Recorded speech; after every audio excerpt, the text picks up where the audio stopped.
Kekuatan Harvey York untuk bangkit. Bab 1721. Kedua, bahkan jika aku berhasil menang dengan kemampuanku, kau masih memiliki petarung hebat lain yang bekerja untukmu.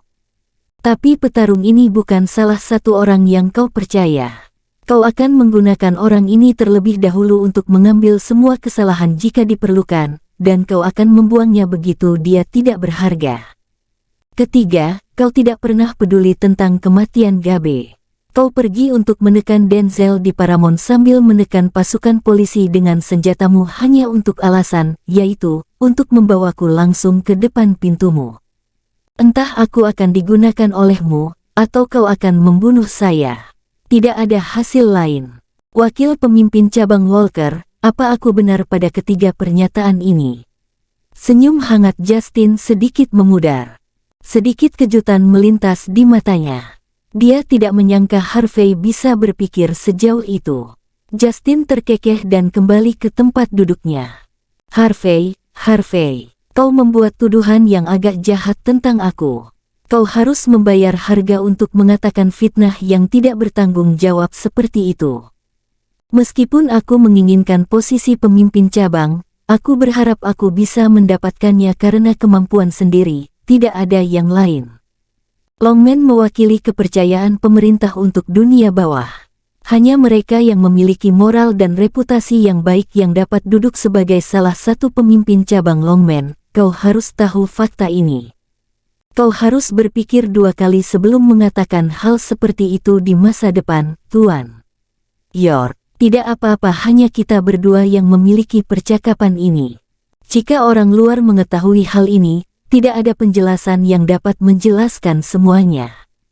Justin mengetuk teko tanah liat ungu di atas meja, dan kemudian dengan tenang melanjutkan pidatonya. Jika aku benar-benar memiliki niat buruk, mengapa aku menawarkan kau kesempatan untuk menikahi Kate? Bahkan jika aku melawan seluruh dunia, aku tidak akan melemparkan putriku sendiri ke dalam api sekarang, kan? Justin melontarkan tatapan patah hati kepada Harvey, berpura-pura bersikap murah hati. Dia sepertinya tidak keberatan dengan fitnah Harvey. Kau membiarkan aku masuk Longman bukan karena kau mengagumi atau memandangku. Harvey meletakkan cangkir tehnya. Kau hanya mencoba untuk merantaiku dan mengendalikan aku. Kau takut aku bergabung dengan sisi Rachel. Rachel sendiri sudah membuatmu khawatir dan sakit. Jika aku berada di sisinya, kau bahkan tidak akan menjadi lawan kami. Bahkan dengan jenderal besarmu, Eugene. Selain memiliki kekuatan tempur yang lebih, kau membawaku untuk membuktikan kepada generasi muda Longman yang mendukung Rachel dan Aiden bahwa kau akan mentolerir siapapun. Begitu saja, kau tidak akan kesulitan merekrut mereka untuk kesempatan mengalahkan Rachel. Itu sebabnya kau membutuhkanku untuk bergabung denganmu, baik untuk mendapatkan bawahan yang kuat, untuk kesejahteraan masa depanmu sendiri, atau untuk membenarkan kematian Gabe kepada Eugene. Atau haruskah aku katakan, kau membutuhkanku untuk bergabung denganmu untuk saat ini? Setelah aku bergabung denganmu, hidup dan matiku akan berada di bawah kendalimu. Aku hanya bisa melakukan semuanya seperti yang kau katakan, bukan? Untuk membiarkanku menikahi Kate, itu hanya taktik licik untuk membuatku tetap tinggal. Harvey meraih setumpuk uang di tangannya. Dia berjalan menuju jendela terdekat dan mengayunkan tangannya, menyebabkan uang kertas beterbangan kemana-mana. Semua orang suka uang, tapi aku tidak suka uangmu. Lagi pula, kamu tidak layak. Justin sangat marah. Dia membanting mejanya dengan marah. Kau mengecewakan aku, Harvey York. Banyak orang dari generasi muda bahkan tidak memiliki kesempatan untuk bergabung dengan Longman dan berpegang teguh pada aku. Aku memberimu kesempatan untuk bangkit. Tapi bukan hanya kau tidak menghargai kesempatan, kau juga terus menghina aku lagi dan lagi. Tidakkah kamu pikir kamu terlalu kasar dan bodoh? Bab 1722. Selama ini, wanita anggun di sampingnya dengan dingin memelototi Harvey. Mereka secara alami tahu betapa sulitnya bergabung dengan Longman. Bagi mereka, perilaku Harvey sama saja dengan bunuh diri. Jangan bicara tentang fitnah dan hinaan. Tapi karena kita sudah di sini, sepertinya aku harus menjelaskan beberapa hal demi Kate. Pertama, aku memang memberikan beberapa petunjuk kepada Brian agar dia mengalahkan Gabe. Tapi, aku tidak menyuruhnya melakukan pembunuhan itu. Jika kau bertanya kepada saudara laki-laki Longman kau yang ada di sana, kau akan mendapatkan keseluruhan cerita. Kau tidak harus menggunakan ini untuk mengancamku, itu hanya membuat aku memandang rendah dirimu. Kedua, aku tidak tahu kesepakatan macam apa yang kau buat dengan Rahel dan Aiden, tapi aku harus mengingatkanmu. Ada beberapa hal yang kau harus menyerah. Bahkan jika kamu berhasil menang melawan Rahel, tidak ada kemungkinan kamu bisa menjadi pemimpin cabang. Kau hanya peduli dengan kemenangan dan kerugianmu. Kau tidak memiliki prinsip yang diperlukan untuk menjadi pemimpin cabang Longman yang tepat. Ketiga, jika kau pensiun selama masa puncakmu, kau bisa tetap menjadi orang kaya. Tetapi jika kau masih berencana untuk memperjuangkan posisi pemimpin cabang, aku akan mengingatkan kau untuk mempersiapkan kuburanmu sendiri terlebih dahulu. Harvey berbalik. Kemudian, dia berbicara sekali lagi, aku hanya mengatakan ini karena kita saling mengenal. Aku harap kau tahu apa yang terbaik untuk dirimu. Jika bukan karena Kate, Harvey tidak akan mengatakan semua ini. Justin menatap punggung Harvey, gemetar karena marah. Dia menunjuk Harvey dengan nada menuduh dan bersuara dengan nada marah. Harvey York, apakah kamu mencoba memberitahuku bagaimana melakukan sesuatu? Aku memberimu kesempatan, jawab Harvey dengan tenang. Hah, kau memberiku kesempatan? Bagaimana aku memberiku kesempatan? Apa kau punya hak? Justin terkekeh dingin. Tentu saja, aku pemimpin cabang Longman Mordu. Harvey berbalik dengan acuh tak acuh. Apakah kamu baru saja mengatakan bahwa kamu adalah pemimpin cabang Longman Mordu? Justin sedikit membeku. Kemudian, senyum jenaka mewarnai wajahnya. Anak muda, jangan bicara omong kosong sesukamu. Kamu bilang kamu pemimpin cabang Longman Mordu. Apakah kamu mengigau? Apakah kamu tidak tahu bahwa Longman akan mencabik-cabikmu jika mereka mendengar ini? Anggota Longman yang hadir semua menatap tajam ke arah Harvey. Di setiap cabang Longman, gelar pemimpin cabang melambangkan otoritas yang tiada duanya. Namun, anak laki-laki pradewasa ini telah mengklaim dirinya sebagai pemimpin cabang. Dia sedang mencari kematian. Harvey mengabaikan tatapan mencemooh mereka dan menjawab dengan tenang, aku hanya mengatakan yang sebenarnya. Kebenaran. Justin menghela nafas, menatap Harvey dengan tatapan kasihan. Dia berjalan ke depan dan dengan ringan menepuk bahu Harvey. Aku bisa mengerti seorang pria muda yang tidak mengetahui batasannya sendiri. Tapi kata-katamu telah melewati batas. Aku selalu menjadi pria yang berpikiran terbuka, tapi aku harus melakukan sesuatu jika seseorang menghina Longman. Aku akan membuatmu mengerti apa yang sebenarnya kau bisa dan tidak bisa katakan sepanjang hidupmu. Sikap tenang dan damai Justin telah lenyap sama sekali. Hanya kekuatan arogan dari elit yang tersisa. Harvey hanya bisa tertawa, apakah kau berencana untuk mengambil tindakan terhadapku, wakil pemimpin cabang Walker? Tidak, aku hanya berencana untuk memberimu pelajaran. Justin berjalan keluar ruangan dan beralih ke wanita yang elegan. Connie, tunjukkan pada orang ini apa yang diwakili Longman. Hal lain, dia harus tahu bahwa aku membenci orang yang memanggilku wakil pemimpin cabang. Setiap orang yang melakukan itu akan mati. Justin berjalan pergi setelah meneriakkan perintah, menyilangkan tangannya. Bab 1723. Harvey menatap punggung Justin dengan mata menyipit, tidak menunjukkan emosi. Wakil pemimpin cabang ini memang terlihat cukup heroik. Tidak heran dia bisa melawan Rahel dan Aiden selama ini, meskipun tidak ada pemenang yang jelas. Namun, dalam skema besar, semuanya tidak ada artinya. Dia mengabaikan Connie dan anggota Longman lainnya, dan dengan santai pergi. Tepat saat dia mengambil satu langkah, Connie dan 3 anggota Longman lainnya berbaris maju dan menghalangi jalannya. Tuan York, tolong berhenti. Jika kau ingin pergi, kau harus mematuhi syarat Tuan Walker dan meminta maaf. Harvey terkekeh, apakah menurutmu seni bela diri lumpuhmu benar-benar bisa menghentikanku? Connie tersenyum setelah mendengar kata-kata Harvey, sebelum merobek pakaiannya untuk memberi ruang bagi kedua kakinya. Dia menyipitkan matanya sebagai peringatan. Dalam cabang Longmen Mordu, Gabe dijuluki murid teratas kedua dari generasi muda. Tapi kamu harus tahu bahwa dia hanya bagian dari generasi muda. Lagi pula, Tuan Walker hanya berusaha mendukung Gabe. Jangan berpikir bahwa hanya membereskan Gabe memberimu hak untuk bertindak arogan di sini. Kita semua di sini jauh lebih kuat dari Gabe. Kau dapat mencoba kami jika kau tidak percaya, tapi sebenarnya apa yang disebut kepercayaan dirimu adalah lelucon bagi kami. Harvey tersenyum, karena semua orang di sini sangat hebat, kenapa kamu tidak membiarkan mereka melawan Rahel daripada aku? Senyum Connie menghilang tepat saat dia berlari ke arah Harvey. Ketiga anggota Longmen itu melesat ke depan dengan ekspresi dingin, dan melemparkan pukulan mereka secara bersamaan. BHUK, BHUK, BHUK. Harvey bergoyang, seolah-olah dia sedang berjalan di tempat.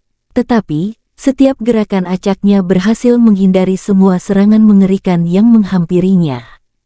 Dan akhirnya, Harvey mengayunkan telapak tangannya melawan ketiga saudara Longmen. 3 anggota Longmen dikirim terbang dan jatuh tersungkur.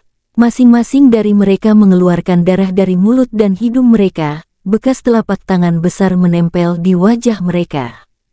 Serangan Harvey tidak membunuh mereka, tetapi keberanian mereka untuk membalas telah sirna. Mata Connie berkedut. Dia tidak menyangka Harvey menjadi menakutkan dan dominan ini. Tapi tidak ada waktu baginya untuk berpikir. Saat Harvey muncul di depannya, dia mengayunkan tangannya ke depan dan memperlihatkan duri tersembunyi di masing-masing tangannya. Connie menerkam ke depan, dengan duri tersembunyi di tangannya. Tapi saat duri bersinar, Harvey sudah mendahuluinya. BHUKK. Connie bahkan tidak sempat menyentuh Harvey dengan duri tersembunyinya. Dia dikirim berputar ke udara dengan satu tamparan keras, akhirnya menabrak rak buku di dekatnya. Jejak telapak tangan berwarna merah cerah di wajahnya, dari mulut serta hidungnya mengeluarkan banyak darah. Seluruh wajahnya menjadi sangat bengkok. Connie jatuh ke dalam keputusasaan. Wajahnya gelap gulita seperti malam. Dia tidak percaya bahwa dia tidak dapat memblokir langkah Harvey. Kau bahkan tidak dapat memblokir pukulanku. Harvey berjalan keluar dari kantor, tanpa emosi. Sebuah Rolls-Royce berhenti di luar pintu belakang budokan Longmen. Beberapa anggota Longmen membuka pintu mobil dengan hormat, dengan sabar menunggu Justin. Masuk. Harvey melayang melewati kerumunan seperti hantu, menuju mobil. BHANG.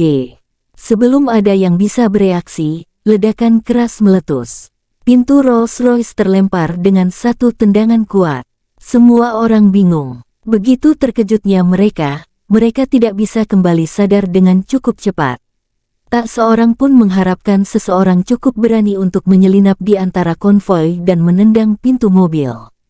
Bab 1724. Justin, yang hendak masuk ke dalam mobil, membeku. Ketika dia melihat Harvey di depannya, matanya menyipit. Aku sangat menyesal, wakil pemimpin cabang Walker. Harvey tidak berbicara dengan suara keras, tetapi dia mengucapkan gelar Justin dengan jelas. Dia menendang pergi anggota Longmen yang mencoba mengelilinginya, dan kemudian memelototi Justin. Aku tidak menyangka kita ditakdirkan untuk bertemu lagi secepat ini. Justin mengerutkan kening. Dia terkejut menemukan bahwa bahkan Connie tidak bisa menahan diri melawan Harvey. Tapi dia juga tidak takut. Apa yang kamu coba lakukan? Tidak banyak, sungguh. Harvey tersenyum. Aku hanya ingin memberitahu ayah mertuaku untuk berhenti bermimpi tentang posisi pemimpin cabang. Bagaimanapun juga kamu tidak layak. PLAKK. Harvey kemudian mengayunkan telapak tangannya ke wajah Justin. Tamparan itu berdering keras dan jelas. Setelah menamparkan Justin, Harvey tersenyum puas. Jadi, Apakah aku membangunkanmu dari mimpimu menjadi pemimpin cabang? Harvey berbalik, melangkah pergi dan berlalu dengan santai. Kerumunan itu tercengang. Justin menutupi wajahnya yang merah cerah, beku dan kaku. Kemarahan dingin melintas di matanya, dan dia tiba-tiba tertawa ke langit. Cemoohan dan penghinaan tertulis di seluruh wajahnya. Asteris asteris asteris. Setelah meninggalkan budokan Longman, Harvey menelepon Hailey. Pada saat itu tidak terlalu jauh dari waktu yang ditetapkan Harvey sebelumnya. Jika Ivene masih tidak menghubungi Harvey, dia akan mengunjungi keluarga Smith sendiri. Awalnya, Harvey ingin berurusan dengan cabang Longman Mordu sebelum pergi ke Smiths. Menyandang gelar pemimpin cabang saat menghadapi keluarga Smith mungkin akan menyelesaikan beberapa masalah. Tapi menurut informannya baru-baru ini, Justin sekarang memiliki Lucas Jin, salah satu dari 6 pangeran Mordu, mendukungnya untuk menjadi pemimpin cabang yang baru. Sederhananya, akan sulit untuk menghadapi situasi dalam waktu sesingkat itu. Ada 1000 hal yang harus diurus dalam Mordu, dan Harvey harus menanganinya satu persatu. Beratnya tugasnya menyebabkan dia sakit kepala parah. Dia memikirkan Cynthia yang menunggunya di villa nomor 1 di Fragrant Hill, dan pergi membeli makanan cepat saji sebelum kembali ke distrik Fragrant Hill. Tepat saat Harvey menuju ke villanya, sebuah suara terkejut memanggilnya. Harvey, apa yang kamu lakukan di sini? Harvey berbalik, hanya untuk melihat seluruh keluarga Malone. Suara itu milik Hazel. Hazel tampak sangat terkejut. Tentu saja, dia terkejut melihat Harvey di sini. Harvey, kenapa kamu di sini? Baik Kelly maupun June sama bingungnya. Seluruh distrik milik orang kaya. Orang miskin bahkan tidak bisa menyewa kamar kecil di sini, apalagi membeli rumah. Harvey menyapa keluarga itu dengan senyuman. Bibi, Paman, Hazel. Selamat malam. Apakah kalian semua sudah makan? Kelly mengangguk. June dan Hazel bahkan tidak menyembunyikan rasa jijik di mata mereka. Namun, June agak terkejut ketika dia mengetahui bahwa Harvey telah memberi mereka poligonum multiflora dan teh hitam. June tidak berpikir bahwa Harvey tidak punya uang. Dia berasumsi bahwa dia mungkin telah mencuri barang-barang mantan istrinya demi harga dirinya. Persepsinya tentang Harvey tidak berubah. Bahkan, rasa jijiknya terhadapnya semakin meningkat. Harvey mengabaikan June dan menoleh ke Kelly. Paman Malone, apakah kalian semua di sini untuk jalan-jalan? Mengapa kalian di sini? Kelly tersenyum dan menjawab, Hazel cukup populer dengan siaran langsungnya selama beberapa hari terakhir. Dia pasti mendapat beberapa ribu dolar sebagai bonus. Bersama dengan jutaan dolar Tuan Tycoon, dia mungkin memiliki sekitar beberapa ratus ribu bonus senilai dolar. Dia bilang dia ingin menghemat uang dan membeli villa di sini, jadi kami di sini untuk menjelajah. Bab 1725. Fragrant Hill memiliki villa terbaik di sekitar Mordu. Aku ingin mengajak Hazel ke sini untuk merasakan lingkungan sambil memeriksa harganya. Dia pasti akan mendapatkan lebih banyak motivasi setelah melihat ke sini. Kelly senang putrinya sendiri memenuhi harapannya, menghasilkan ratusan dan ribuan dolar hanya dalam waktu 2 hari. Dia tidak berhenti dari pekerjaannya di Kaizen Group hanya karena dia menjadi viral. Dengan demikian, Kelly yang berpengalaman dan dewasa sangat puas. Hazel memasang tampang angkuh, jangan khawatir, ayah. Aku punya kakak yang mendonasikan uang untukku. Aku hanya perlu waktu sebulan lagi sebelum aku bisa membeli villa di sini. Hazel mengenakan channel hitam berdandan, wajahnya didandani dengan riasan elegan. Dia tampil mempesona dan penuh percaya diri. Apa yang kalian berdua lakukan? Memamerkan kekayaan kalian. June segera memotong pembicaraan di antara keduanya. Bagaimana Harvey bisa memahami pemikiran menghabiskan jutaan dolar? Dia tidak akan bisa menghasilkan uang sebanyak ini seumur hidupnya. Kau akan membuat Harvey merasa tidak enak jika terus memamerkan uang kau berulang kali. Harvey juga harus pergi bekerja besok. Hazel yang menugaskan pekerjaan untuknya. Apa yang akan dia pikirkan? June suka pamer, tapi dia tidak ingin pamer di depan Harvey. Akan menjadi masalah besar jika Harvey memutuskan untuk mengambil semuanya dari keluarganya. Dengan satu langkah yang salah, Harvey mungkin menggunakan alasan menjadi kekasih masa kecil dengan Hazel dan melecehkan seluruh keluarga tanpa akhir dalam upaya menjadi menantu mereka. Jika itu terjadi, suaminya mungkin akan membiarkan Hazel dan Harvey bersama demi harga dirinya. Memikirkan semua ini, June takut dengan apa yang bisa terjadi di masa depan. Dia segera mengubah topik pembicaraan. "Oh, Harvey, kami sangat menyesal, Hazel dan pamanmu tidak memperhitungkan perasaanmu dan mulai pamer di depanmu. Tolong jangan ambil hati. Satu hal lagi, kamu harus memberitahu kami kenapa kamu ada di sini. Aku bahkan melihatmu memasuki salah satu villa di sini. Ingat, Harvey, semua elit tinggal di kompleks ini. Jadi kamu harus menjaga sikap sebelum kamu mendapatkan masalah." Kelly menatap Harvey dengan aneh. Dia berpikir Harvey tidak seharusnya ada di sini, tidak peduli apa. Kemudian Hazel, ia melihat kotak makanan yang ada di dekat Harvey dan berpikir Harvey mungkin adalah pengantar makanan. "Aku tinggal di villa nomor 1 untuk saat ini, Paman." Harvey berbicara sambil tersenyum. "Kenapa kamu tidak datang dan melihat-lihat? Bukankah Hazel juga membeli villa di sekitar sini? Kalau begitu kamu bisa berkeliling dan melihat-lihat jika kamu ingin." Pada saat ini mata keluarga Malone hampir tak berkedip dan ekspresinya berubah. June menelisik pada Harvey dan berbicara dengan setengah tersenyum. "Harvey, apakah kamu baru saja bilang bahwa kamu tinggal di villa nomor 1? Villa nomor 1 adalah milikmu." Harvey mendongakkan kepala sedikit. "Ya, itu memang milikku. Harvey, komplek villa ini sudah hampir 12 tahun dan kamu masih suka berpura-pura. Tidakkah kamu mengerti kalau orang-orang lebih suka kejujuran?" Sebelum June bisa berkata, Kelly berbicara terlebih dahulu. "Apakah kamu menganggap kami sebagai orang bodoh? Tidakkah kamu tahu bahwa villa nomor 1 adalah milik Komandan Pertama Mordu, Benjamin Lee? Semua orang di Mordu tahu ini. Sejak kapan ini bisa menjadi milikmu? Bahkan jika kamu punya harga diri yang tinggi, kamu harus berpikir logis. Harvey York, kamu bisa menjadi miskin tapi tidak bisa menjadi sangat tidak tahu malu." Kelly terlihat patah hati. Bab 1726. Harvey membeku sesaat, lalu dia menjawab, "Paman, ini benar-benar rumahku. Tidak ada gunanya aku berbohong padamu. Kenapa kamu tidak duduk di dalam?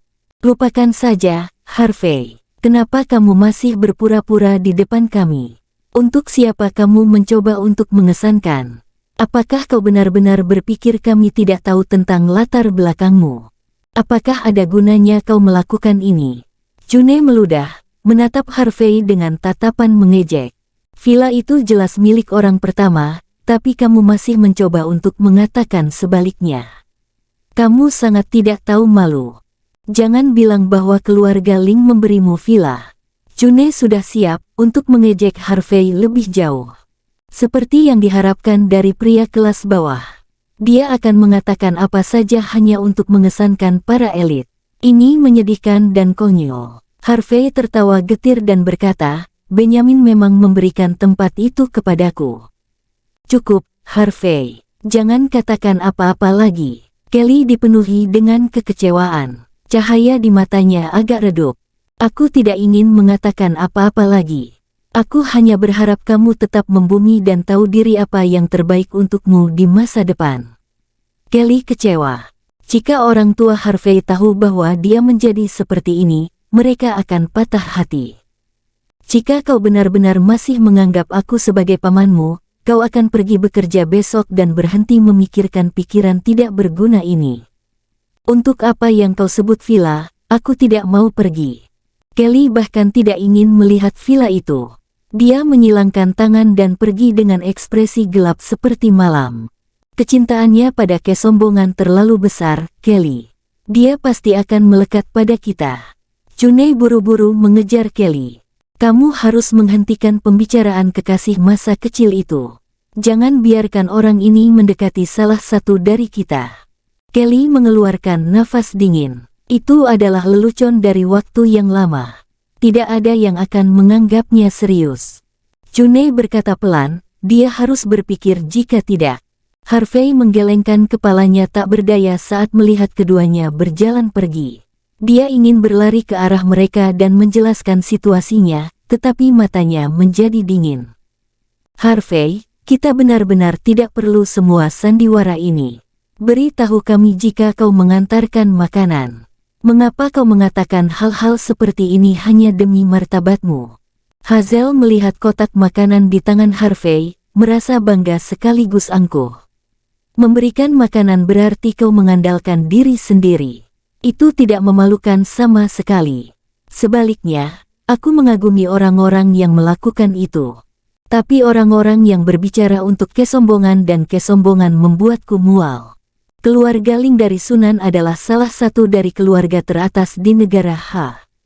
Mengapa mereka meminta bantuanmu? Mengapa mereka mencoba untuk menyenangkanmu? Kamu pikir kamu siapa? Aku tahu bahwa kau marah karena aku mendapatkan ratusan dan ribuan dolar dalam waktu setengah jam. Kau tidak akan pernah bisa mendapatkan uang sebanyak ini seumur hidupmu. Tapi kau harus tetap berjuang untuk apa yang kau inginkan, bukan memamerkan villa orang lain untuk harga dirimu sendiri. Dengan melakukan ini tidak akan membuat aku memandang tinggi dirimu.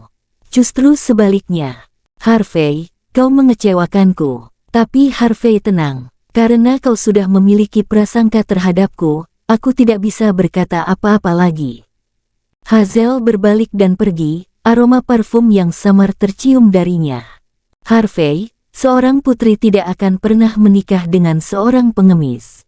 Jadi hentikan angan-anganmu. Aku terlahir cantik dan mudah didekati.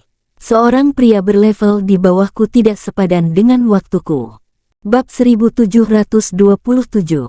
Harvey tidak keberatan dengan kata-kata Hazel. Ketika dia pergi, Harvey menelepon Cynthia.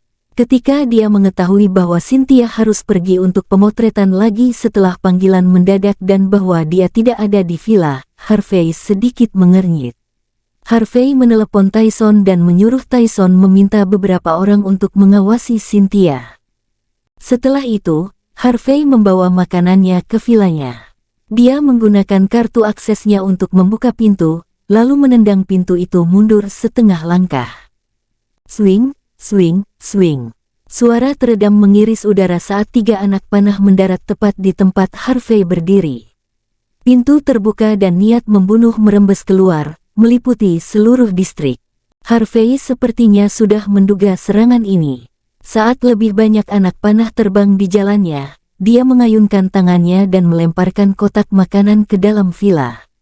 Dia melompat dan meraih ke tepi balkon lantai 2. Menempatkan beberapa kekuatan ke tangan kanannya, dia mengangkat dirinya ke lantai 2 seperti monyet yang lincah. Kotak takeaway menekan saklar villa, langsung menyalakan lampu. Pembunuh yang bersembunyi di lantai 2 terungkap. Mereka ditutupi jas hitam. Bahkan kepala mereka tertutup seluruhnya, mulut, hidung, dan mata mereka hampir tidak terlihat. Para pembunuh menyipitkan mata mereka saat lampu menyala, mencoba untuk mengunci pandangan mereka pada Harvey lagi. Tetapi tepat pada saat ini, mereka menyadari bahwa sumpit dari kotak takeaway sudah hilang. Klep, klep, klep. 3 pembunuh yang paling dekat dengan Harvey mencengkeram leher mereka, kemudian jatuh ke tanah dan lumpuh, wajah mereka menunjukkan keterkejutan. Harvey segera berlari ke salah satu mayat dan menggunakannya sebagai perisai. Swing, swing, swing. Satu set 3 anak panah lainnya ditembakkan, tetapi tidak berhasil. Harvey mengambil panah di depannya, lalu menembak ke beberapa arah. Terdengar gerutuan teredam, dan 3 pembunuh lainnya jatuh dari balkon lantai 2 ke aula di lantai pertama. Harvey dengan santai menendang mayat-mayat itu ke samping sebelum meraih kertas tisu di atas meja dan menyeka darah dari tangannya. Prok prok prok, tepuk tangan ringan bergema. Seorang pria kemudian berdiri dari sofa yang elegan dan berkata dengan kekaguman, seperti yang diharapkan dari seorang profesional yang dapat menghancurkan berlian dengan tangan kosong. Harvey berjalan ke bawah, tersenyum. Denzel dari Paramount, aku sudah menunggumu. Sudah menunggu. Denzel mengenakan pakaian tradisional dan mengenakan sepasang sepatu kain. Dia tampak seperti orang bijak, seolah-olah dia adalah penguasa dari satu generasi. Dia membeku mendengar kata-kata Harvey, lalu menatap Harvey dengan penuh rasa ingin tahu. Dia ingin tahu apakah Harvey punya dukungan di belakangnya atau hanya mencoba untuk bertindak misterius, tapi dia tidak tahu mana yang benar. Kekaguman Denzel terhadap Harvey semakin meningkat. Lagi pula, sulit bagi generasi muda untuk tetap tenang seperti Harvey. Harvey berjalan ke meja kopi terdekat dan menuangkan secangkir air untuk dirinya sendiri. Setelah minum, dia berbicara. Tentu saja aku sudah menunggumu. Suruh anak buahmu keluar. Apa gunanya bersembunyi? Apa kau menungguku melakukan sesuatu? Denzel kemudian menyilangkan tangannya dan memberi isyarat kepada bawahannya untuk memeriksa penyergapan. Segera, sekitar 8 pria keluar. Mereka menggelengkan kepala, membenarkan bahwa tidak ada penyergapan yang menunggu. Pada saat yang sama, Big Fly, yang pernah dilihat Harvey sebelumnya, dengan cepat berjalan ke depan dan berseru, "Tidak ada masalah di sini, kakak." Bab 1728. Mereka telah memeriksa seluruh villa nomor 1. Selain para profesional dari Paramount, Harvey adalah satu-satunya orang lain yang terlihat. Big Fly memelototi Harvey, wajahnya dingin. Kakak, dia hanya mencoba untuk bertindak misterius. Tentu saja, Big Fly telah menahan diri setelah menderita kerugian besar melawan Harvey hingga hari ini. Sekarang, Harvey dikelilingi oleh para profesional. Di mata Big Fly, Harvey sama saja sudah mati. Tidak ada penyergapan yang diketahui. Sistem keamanannya juga mudah dibobol. Sederhananya, kau tidak punya rencana cadangan. Aku akui, kau punya nyali untuk berani berdiri di depan aku. Kau mengatakan bahwa kau sedang menungguku, tapi untuk apa? Bagiku itu hanya untuk membunuhmu. Denzel menatap Harvey dengan penuh rasa ingin tahu. Harvey meminum secangkir airnya dengan mantap. Kemudian, dia duduk di sofa dan menyilangkan kakinya. Aku memiliki konflik dengan Brian dan mengacaukan rencananya, juga membuatnya membunuh seseorang dari Longmen cabang Mordu. Dan kau akhirnya menemukan di mana berlian itu berada. Hari ini, kau juga mengetahui bahwa Justin mencoba merekrut aku. Kamu takut aku akan menarik perhatian Justin? Atau haruskah aku katakan, karena rencana Lucas berurusan dengan Justin dan mengendalikan Longmen Mordu cabang akan gagal. Jadi sebelum Lucas kembali dari Walsing, kamu sudah mencariku. Kau pikir membunuhku akan membuat usaha Lucas di Walsing tidak sia-sia. Sepertinya kamu tidak bisa duduk tenang setelah mendengar berita tentang ketertarikan Justin padaku. Berita yang aku sebarkan dengan tujuan jika aku bisa membumbuinya. Aku tidak berpikir kau akan sangat terburu-buru. Baru 1 jam sejak berita tersebar, namun kau sudah berada di sini. Orang yang tidak sabar akan selalu menderita lebih banyak kerugian, Denzel. Harvey menunjukkan ekspresi kasihan padanya, meskipun wajahnya agak dingin. Senyum di wajah Denzel berangsur-angsur menghilang, dan niat membunuh di matanya semakin jelas. Kau mengatakan bahwa konflikmu dengan Brian dan rangkaian peristiwa menjelang pertemuan kau dengan Justin adalah bagian dari rencanamu. Dan tujuanmu adalah membuat aku cukup cemas untuk terlibat dengan situasi sebelum Pangeran Jin kembali. Itu benar. Harvey tersenyum, sangat tenang dan tenang.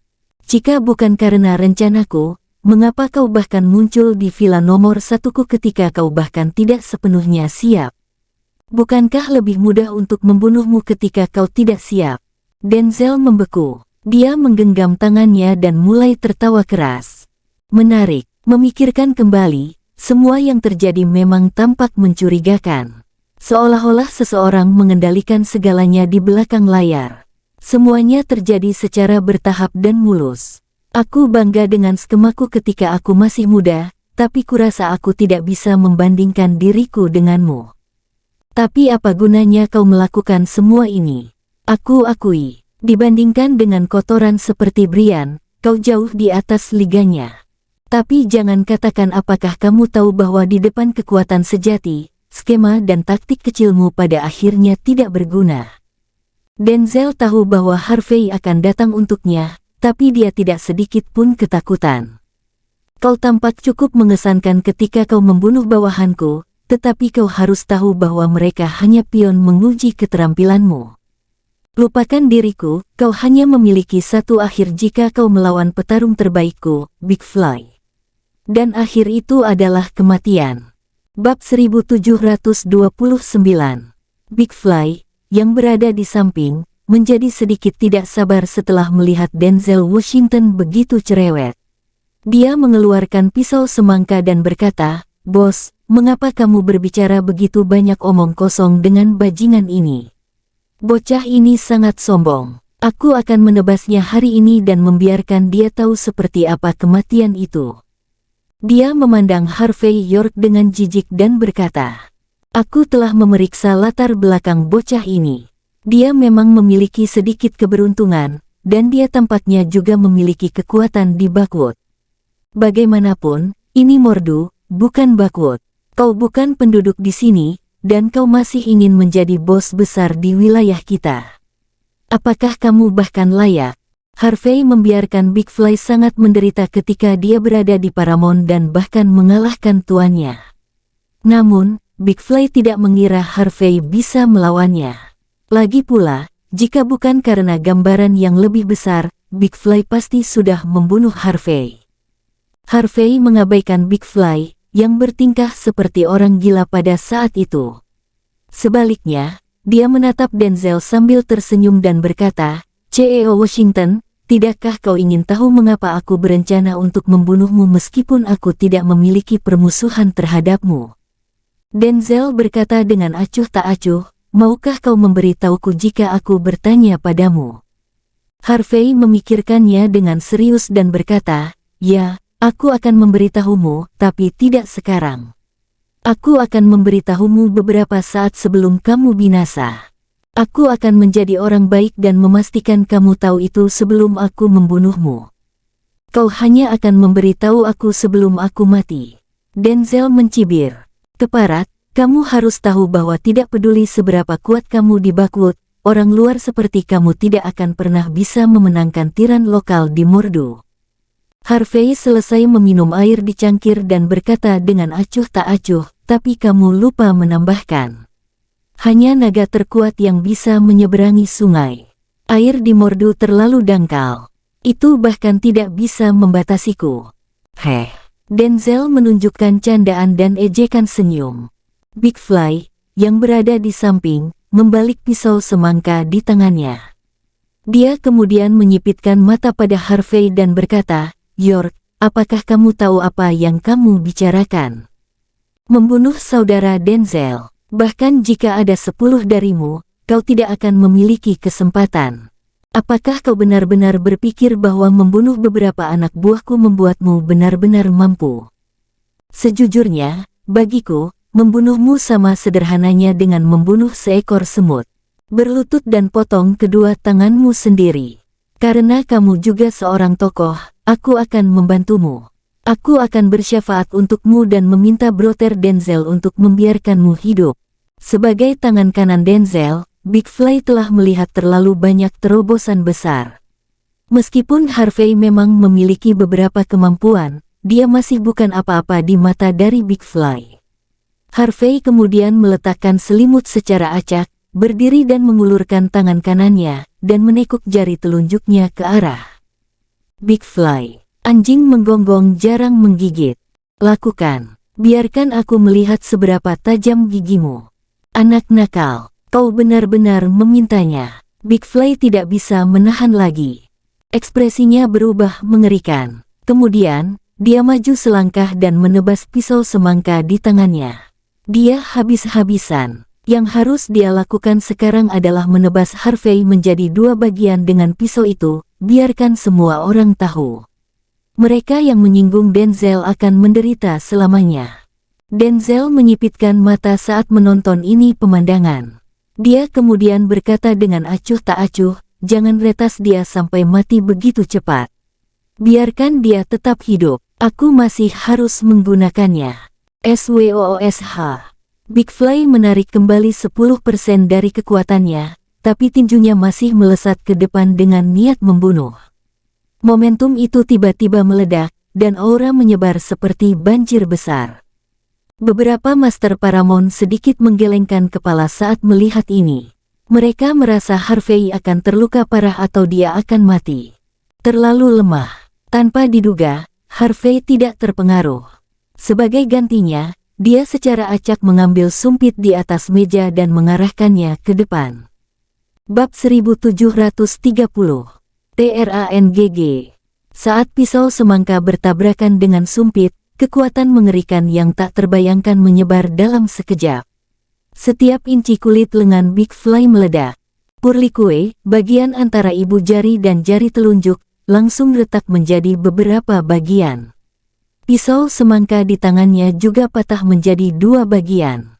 Ark, sebuah tangisan sedih terdengar. Big Fly tanpa sadar terbang keluar, menjatuhkan 6 atau 7 temannya. Seluruh tubuhnya terus berkedut saat dia berbaring di tanah. Dia hancur, hanya dengan satu gerakan. Wajah Big Fly pucat. Bagaimana bisa? Apa yang sebenarnya terjadi? Itu hanya sumpit. Mengapa begitu mengerikan? Apakah kakak Big Fly terlalu percaya diri? Ketika mereka melihat Harvey York menghancurkan Big Fly menggunakan sumpit, semua teman-teman Big Fly tercengang, dan tubuh mereka menegang. Mereka tidak dapat menerima apa yang telah mereka lihat. Bagaimana bisa karakter seperti Big Fly menjadi begitu rentan di tangan Harvey? Bahkan wajah Denzel yang saat itu sedang menyalakan rokok pun berubah. Siapa kamu? Sementara itu, Big Fly memegang lengannya, berkedut di sekujur tubuh, nyaris tidak menahan teriakannya. Beraninya kau menghancurkanku? Apakah kamu ingin mati? Meskipun Big Fly berteriak, hanya ada ketakutan yang tak terbatas di dalam hatinya. Terlalu mudah bagi musuh yang begitu kuat untuk menghancurkannya. Dia tahu betul bahwa dia jelas bukan lawannya.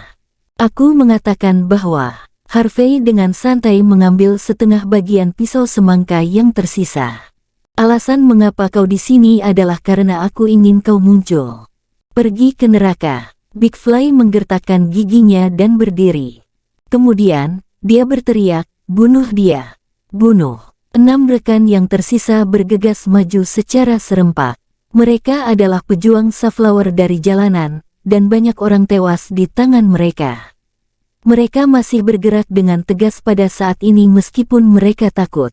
Dalam sekejap, pisau semangka mereka terangkat, berkedip-kedip di bawah lampu, berkilauan dengan kilauan. SWOOSH. Harvey tidak mundur. Sebaliknya, dia bergerak maju dan menebas separuh pisau semangka di tangannya dengan satu gerakan. Pisau mereka terlempar. Hanya dengan satu langkah, dia telah melewati 6 sahabat Big Fly. BFFFT. Keenam pejuang Safflower berteriak dan jatuh ke tanah, menyemburkan darah satu persatu.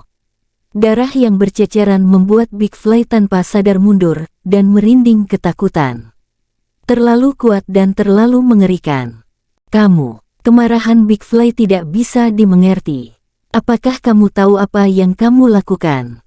Beraninya kamu membunuh mereka. SWOOSH. Harvey tidak berbicara omong kosong, dan setengah dari pisau semangka terbang keluar. Big Fly ngeri. Dia mencoba yang terbaik untuk melarikan diri, tapi dia tidak bisa lebih cepat dari pisau, tidak peduli seberapa cepat dia.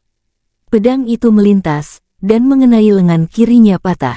Big Fly lah yang mengatakan bahwa dia ingin mematahkan kedua lengan Harvey tadi. Namun, lengannya langsung dipatahkan oleh Harvey saat ini. Tuan, kau memang seseorang berkarakter. Denzel Washington, yang baru saja menyalakan cerutunya, menyipitkan matanya sambil melihat pemandangan ini dan meratap. Aku tidak menyangka kamu menggunakan cara seperti itu di usia muda. Levelmu sangat dekat dengan dewa perang militer. Sepertinya kami salah tentangmu dan meremehkanmu. Mampu mengalahkan begitu banyak master dengan mudah tidak diragukan lagi adalah master yang levelnya sangat dekat dengan dewa perang militer. Harvey tidak buru-buru membunuh Big Fly. Sebaliknya, dia menendangnya ke tanah dan berkata dengan santai, "Ya, kau salah menilaiku." Denzel memandang Harvey dengan simpatik dan menghela nafas, "Sayang sekali. Jika kau tidak memprovokasi aku dan tetap mengintai selama beberapa tahun lagi, maka aku bahkan mungkin bukan lawanmu di masa depan. Tapi kamu terlalu cepat menunjukkan dirimu, dan kamu terlalu meremehkan kami. Kamu hebat, tapi di mataku, tidak ada yang istimewa."